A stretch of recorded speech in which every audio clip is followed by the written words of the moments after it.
नमस्ते बच्चों। आज हमारा जो टॉपिक है वो साधारण ब्याज है। इसका जो साधारण ब्याज निकालने का फॉर्मूला है वो है एसआई। एसआई का मतलब होता है सिंपल इंटरेस्ट। साधारण ब्याज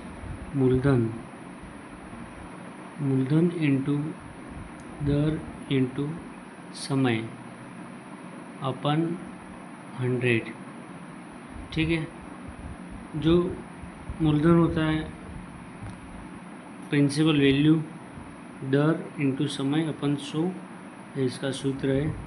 अगर हमें मूलधन निकालना होगा तो इसी सूत्र से अपन मूलधन बराबर SI इंटू 100 बटा दर इंटू समय।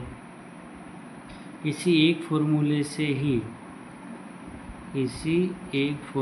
से ही अपन नेक्स्ट 3 फॉर्मूले बना सकते हैं। मूलधन ज्ञात करने का, दर ज्ञात करनी होगी तो SI इंटू 100 अपन मूलधन इंटू समय।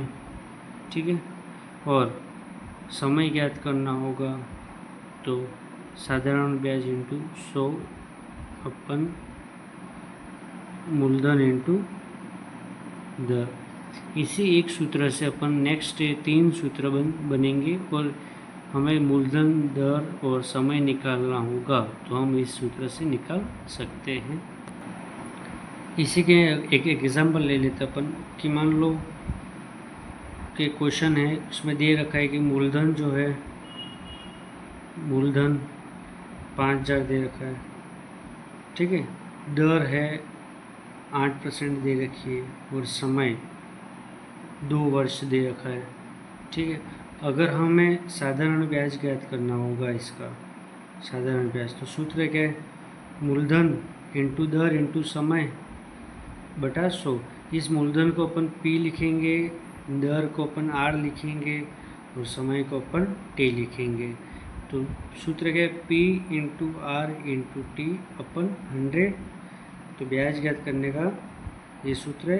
तो 5000 इंटू दर कितनी है? दर है 8 इंटू समय 2 अपन 100। 2 0 से 2 0 कट, तो 50 इंटू 16 इंटू 5 80, तो ये 800 हो गया। 1 0 पीछे, तो 800 रुपये से। यह इसका आंसर है। हमें इस क्वेश्चन में क्या किया है कि कोई दे रखा है कि हमें साधारण ब्याज ज्ञात करना है जिसका मूलधन 5000 है, दर 8% है और समय 2 साल है।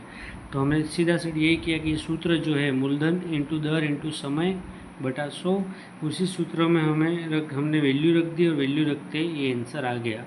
अगर आपकी कैलकुलेशन अच्छी होगी तो आप जल्दी से जल्दी इस क्वेश्चन को हल कर सकते हो। ठीक है, अगर यही समय ले ले कि अगर इसमें ब्याज 800 है तो अगर दर नहीं दे रखी है, दर निकाल सकते हैं इस सूत्र से।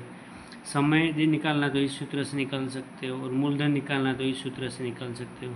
चलो अपन आगे देखते हैं कि कैसे सॉल्व करते हैं।